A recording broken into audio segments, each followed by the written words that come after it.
De acuerdo. Entonces, comencemos con la parte teórica del día de hoy, que es el tema proceso de elaboración de cerveza y parámetros que regulan la calidad de esta bebida alcohólica. Como objetivo principal tenemos el mostrar los parámetros físicos y químicos importantes de medir en el proceso de elaboración de cerveza. Como temas principales vamos a abordar el proceso de producción de cerveza, los parámetros importantes de medir en cada una de las etapas de la elaboración de la cerveza y la normativa mexicana que regula especificaciones químicas para bebidas alcohólicas. A grandes rasgos tenemos el diagrama de flujo del proceso de elaboración de cerveza, que empezamos con la materia prima. Lo estamos refiriendo a cebada, sin embargo puede ser cualquier otro tipo de grano, el cual va a pasar un proceso de prefermentación que conlleva a un malteado y a una molienda y una filtración, en donde tenemos dos fases. La fase líquida pasa a tratamiento de aguas residuales y la fase sólida pasa a una cocción. Después de la cocción se lleva a cabo una incubación de levadura. Esta levadura nos va a ayudar a realizar la fermentación del mosto y posteriormente el mosto pasa a una maduración y a un envasado. Esto ya está contemplado en un proceso de post-fermentación. Y después del envasado tenemos un producto final que se lleva a pasteurización y después a refrigeración para disposición del usuario final. Como materias primas tenemos la cebada o cualquier tipo de grano que deseemos utilizar, agua, lúpulo y levadura. Y empecemos con el proceso de malteado, que es un proceso fundamental en la elaboración de la cerveza, ya que es donde los granos del cereal, generalmente la cebada, pasan por una germinación controlada para activar las enzimas necesarias durante la maceración. Este proceso determina el color y otras características de la cerveza dependiendo del grado de tostado de la malta obtenida. Es importante controlar y mantener constantes los niveles de humedad y de temperatura hasta que los tallos que brotan del grano alcancen una longitud similar a la del propio grano. Esto puede tomar de 4 a 6 días. Y para interrumpir la germinación, la malta se transfiere a un tostador donde se expone a aire seco y caliente, reduciendo el contenido de humedad. La temperatura de secado es crucial debido a que una temperatura baja produce una malta que se puede utilizar en cervezas más pálidas y doradas, mientras que una temperatura un poco más alta resulta en una malta para cervezas más oscuras.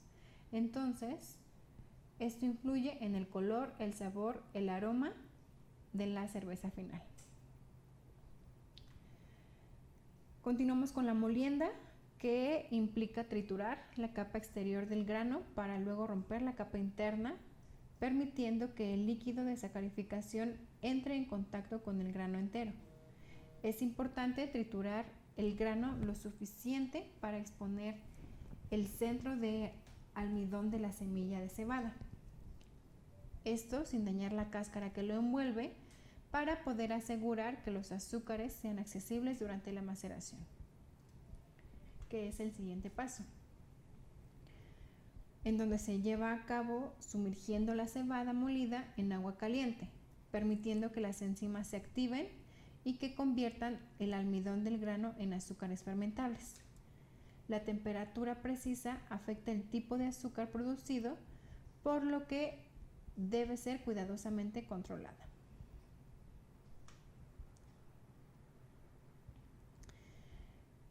Después viene el paso de filtración, que es en donde se separa el mosto líquido de los restos sólidos de la malta, conocidos también como bagazo.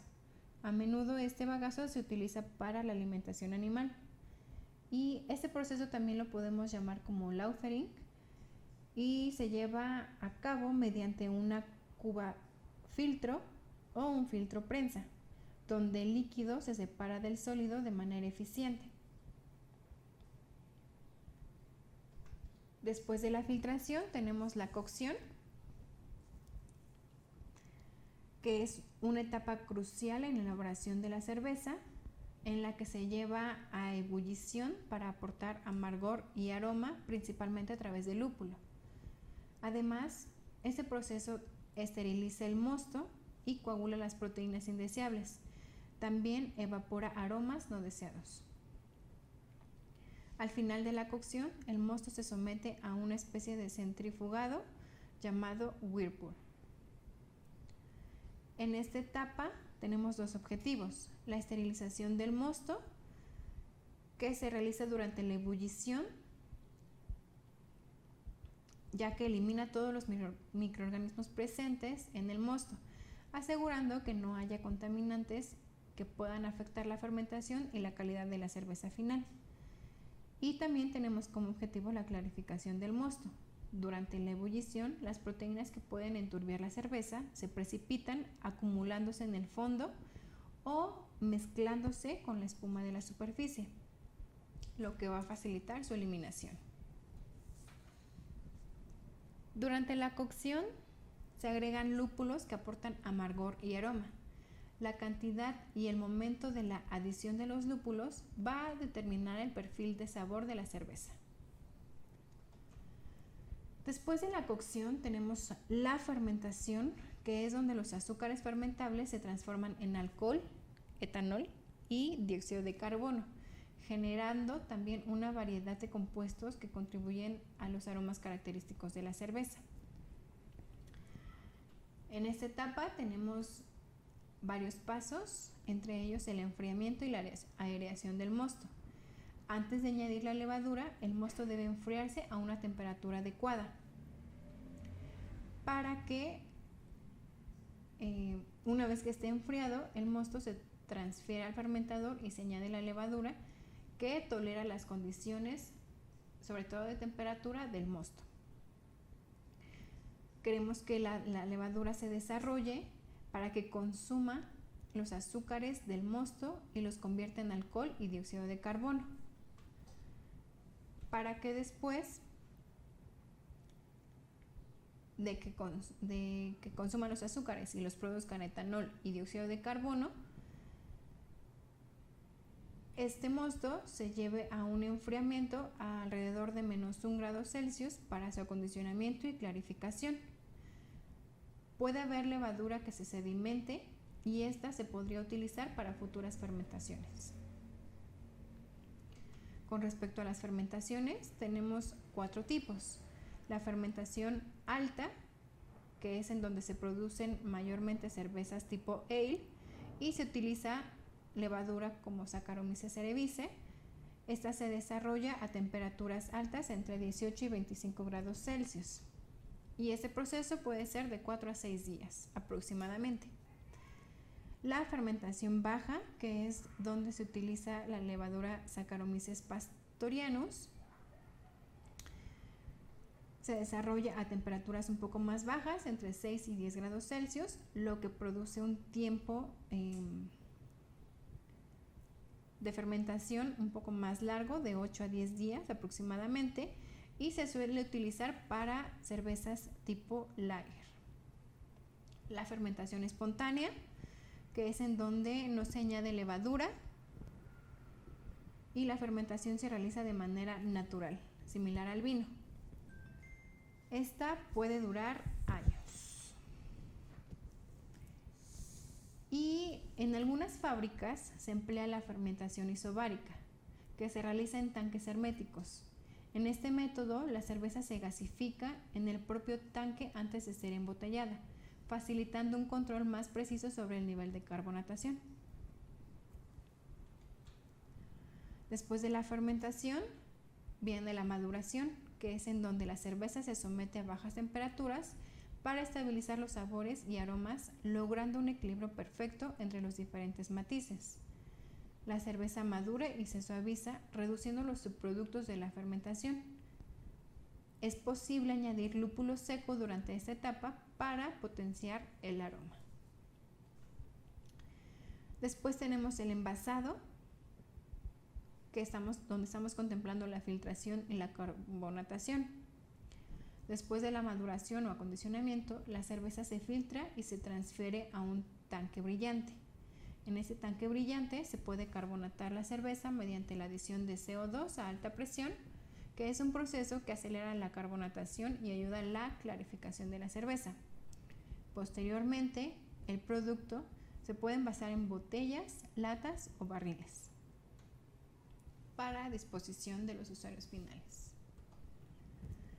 Y ahora revisemos un poquito acerca de los parámetros que podemos medir en las diferentes etapas de la elaboración de la cerveza. En la tabla tenemos en la columna del lado izquierdo los parámetros que se podrían medir en cada una de las etapas que se encuentran en la parte superior. Por ejemplo, en la prefermentación tenemos los grados Plato, que estos nos van a ayudar a medir el alcohol potencial, nos van a dar una referencia de alcohol que se podría obtener con respecto a los azúcares que se detectan en el mosto. Esto se llevaría a cabo con un refractómetro. Con respecto a alcalinidad y cloro, se va a determinar estos parámetros en el agua de materia prima que se va a utilizar para la elaboración de cerveza.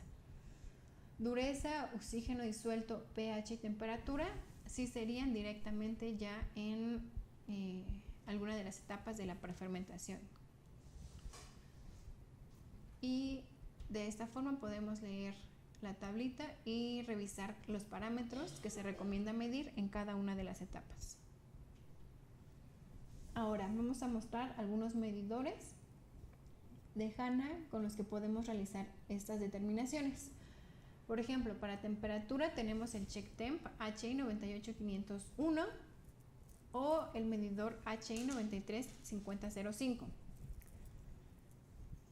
Para pH tenemos tres opciones: la opción portátil, el HI 99151, la opción de bolsillo HI 9810312, que con esta opción, utilizando nuestro dispositivo móvil, también lo podríamos utilizar como medidor de mesa con la aplicación HANALab. Y también tenemos el medidor HI 2020. Es importante mencionar que tanto el medidor de bolsillo como el medidor portátil cuentan con un electrodo específico para el análisis en cerveza. Esto es porque tiene un cuerpo de titanio y la unión de estos electrodos es de tela, lo que nos va a permitir realizar mediciones a temperaturas altas.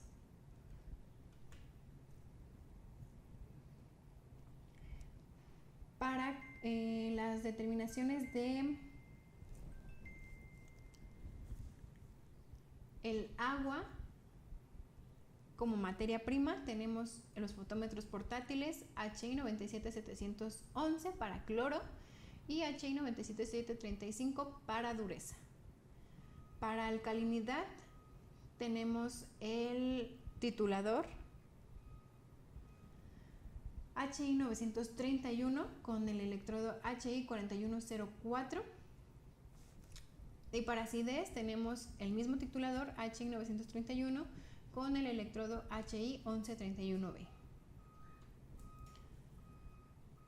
Tenemos turbidez, contamos con dos opciones para este parámetro, ambos son turbidímetros, nada más que la diferencia es el HI 847492 ya nos va a dar los valores en parámetros de las asociaciones tanto europea como americana, y el HI 98703 nos va a dar los valores en unidades nefelométricas o NTU. Entonces estas unidades habría que convertirlas a las unidades de las asociaciones europeas o americanas. También tenemos el refractómetro para alcohol potencial HI 96841, es el que les comentaba. Con este vamos a poder determinar el alcohol potencial en el mosto, es decir, va a medir los azúcares fermentables en el mosto y pues como veíamos durante el proceso de elaboración de cerveza, los azúcares fermentables son los que van a convertirse en alcohol y CO2 con ayuda de la levadura. Entonces este refractómetro nos podría ayudar a inferir el grado alcohólico de nuestra cerveza o de nuestro mosto. Para la parte de aguas residuales tenemos el fotómetro HI 83399 para DQO con el termorreactor HI 839800 y también los medidores para DBO y oxígeno disuelto HI 2040 y HI 98193. Estos también los vamos a poder utilizar para el nivel de gas de CO2 que tenemos en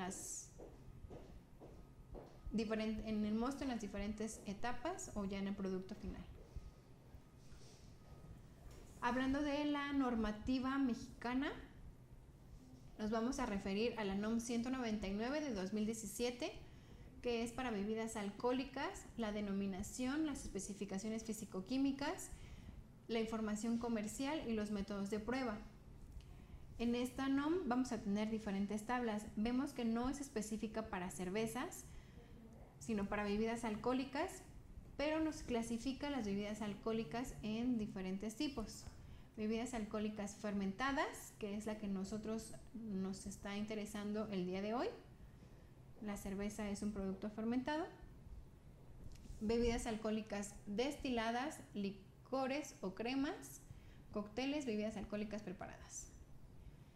Entonces, la que nos importa el día de hoy, bebidas alcohólicas fermentadas. La tabla 2, especificaciones de metales.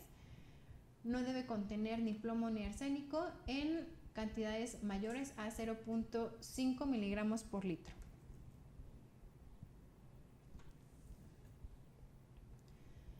La tabla 4 de especificaciones de metanol.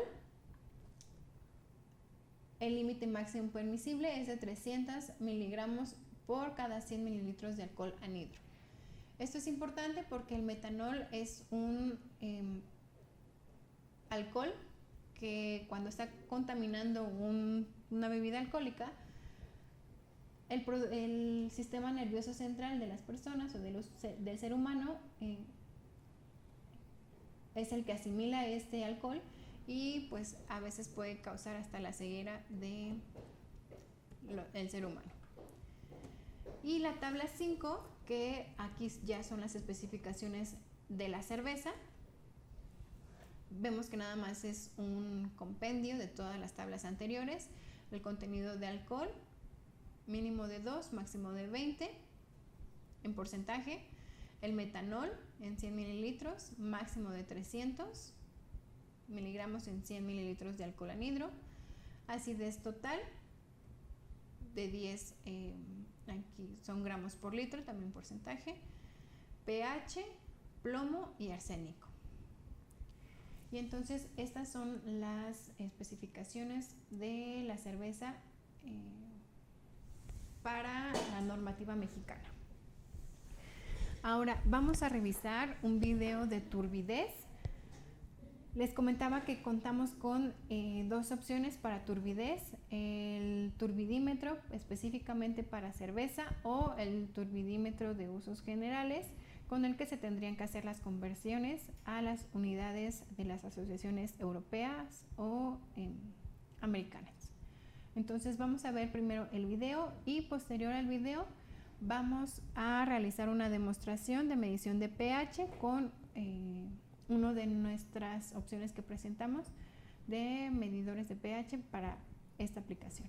Entonces denme oportunidad de cambiar a la presentación del video.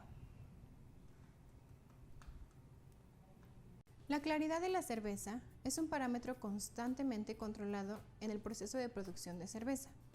Varias sustancias pueden causar turbidez en este producto, pero el problema más frecuente se debe a un entrecruzamiento de polifenoles y proteínas. Estos materiales existen en equilibrio en la cerveza y se manifiestan como una neblina cuando se combinan. Hay disponible una gama de tratamientos de estabilización para evitar problemas de turbidez, y el producto debe controlarse en varios pasos durante el proceso de elaboración, especialmente después de la filtración y antes de que la cerveza ingrese a los tanques. Esta turbidez o neblina se puede medir con ayuda de un turbidímetro, como lo haremos el día de hoy. Tenemos dos muestras de cervezas, una sin filtrar y una ya filtrada. El día de hoy realizaremos la medición de las dos muestras. Previamente se ha colocado una muestra de cerveza sin filtrar en la celda. Se limpia la celda para eliminar las manchas o huellas que se puedan haber dejado. Ingresamos la celda al medidor y presionamos leer. Okay. El valor para la muestra sin filtrar es de 804 NTUs. Ahora midamos la muestra ya filtrada. Realizamos el mismo procedimiento.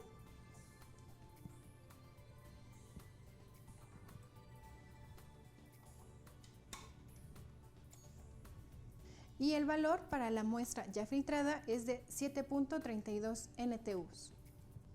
Ahora que hemos realizado las mediciones, podemos ver la diferencia entre la cerveza sin filtrar y como producto terminado, ya filtrada. Para saber la clasificación de la cerveza, las tablas a continuación ayudarán primero a convertir los NTUs o unidades nefelométricas de turbidez en las unidades de la Sociedad Estadounidense de Químicos Cerveceros, ASBC, o en las unidades de la EBC, que son las unidades que utiliza la Convención Europea de la Industria Cervecera. Y una vez que se tenga el equivalente en unidades ASBC o en unidades EBC, podríamos clasificar el producto final de acuerdo a la siguiente tabla, ya sea en brillante, casi brillante, muy ligeramente nebuloso, brumoso o muy nebuloso. En el caso de la muestra que hemos analizado el día de hoy como producto final, tenemos un valor de 7.32 NTUs, lo que equivale al valor de 1.83 en unidades de la EBC y a 126.27 en unidades de la ASBC. Esto nos indica que tenemos un producto muy ligeramente nebuloso. Esto ha sido todo por el día de hoy. Si quieren saber más sobre nuestros equipos o nuestras aplicaciones, los invitamos a que revisen nuestra página web y nos sigan en nuestras redes sociales. Los esperamos en el siguiente video tutorial. Ok, entonces tenemos aquí los medidores de pH, el medidor HI 99151, ahí no tiene reflejo, ok. He calibrado el electrodo previamente para que tengamos una buena condición y tenga una buena lectura. Vamos a mostrarlo así, ok, perfecto. Primero me gustaría hacer una demostración con este medidor. Es importante mencionar que la muestra de cerveza se tiene que desgasificar, ya que el gas puede producir que las lecturas sean inexactas o que incluso no se estabilice la lectura. Entonces voy a enjuagar primero el electrodo y ya que está calibrado mi electrodo, únicamente lo sumerjo en la muestra y espero a que se estabilice la lectura. En la pantalla vemos que hay un reloj parpadeando, entonces la lectura se estabilizará y dejará de parpadear ese reloj, desaparecerá de la pantalla por completo.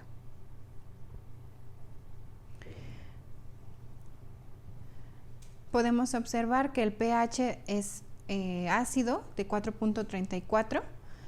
Esto se debe justo a que es un producto de fermentación.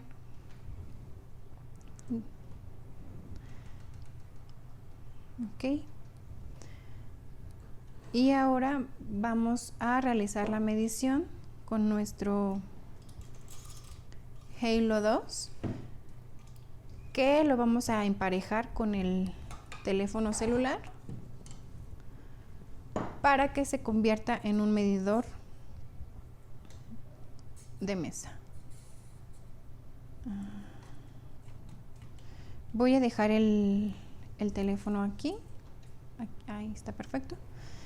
Y vemos que al encender el Halo nos parpadea el símbolo de Bluetooth.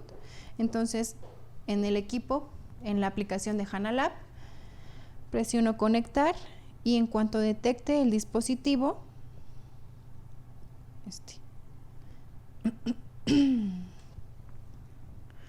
nos indica que esperemos para que se empareje. Okay.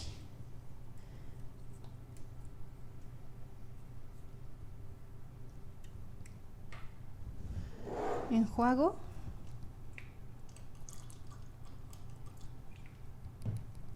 Les comentaba en la presentación que ambos equipos cuentan con un cuerpo de titanio. Esto nos va a permitir hacer las mediciones en muestras con temperaturas altas, como lo es el mosto cuando está en la etapa de cocción o posterior a esta. Ahora voy a colocar el electrodo en la muestra de cerveza. Tenemos aquí el valor de 5, bueno, está bajando a 5. Y en la pantalla del teléfono tenemos la misma lectura, pero incluso vemos la forma del gráfico en que está bajando esta lectura de pH. También tenemos la temperatura.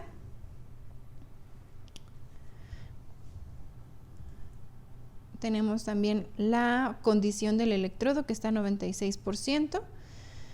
La batería está totalmente llena. Y lo mismo, en la pantalla del equipo tenemos un reloj parpadeando que nos indica que aún no está estable la lectura. Entonces, en cuanto se estabilice, este reloj va a desaparecer.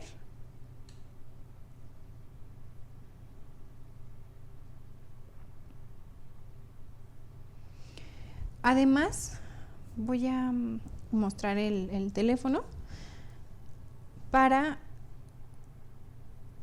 que podamos ver que todos los ajustes que se pueden realizar en esta aplicación, desde medir el pH en escala de pH o de milivoltaje, la resolución, la temperatura en las unidades que la queremos, la forma en que queremos ver la pantalla de medición, si queremos que sea básica, la forma de gráfico, que es la que estábamos viendo ahorita, una tabla,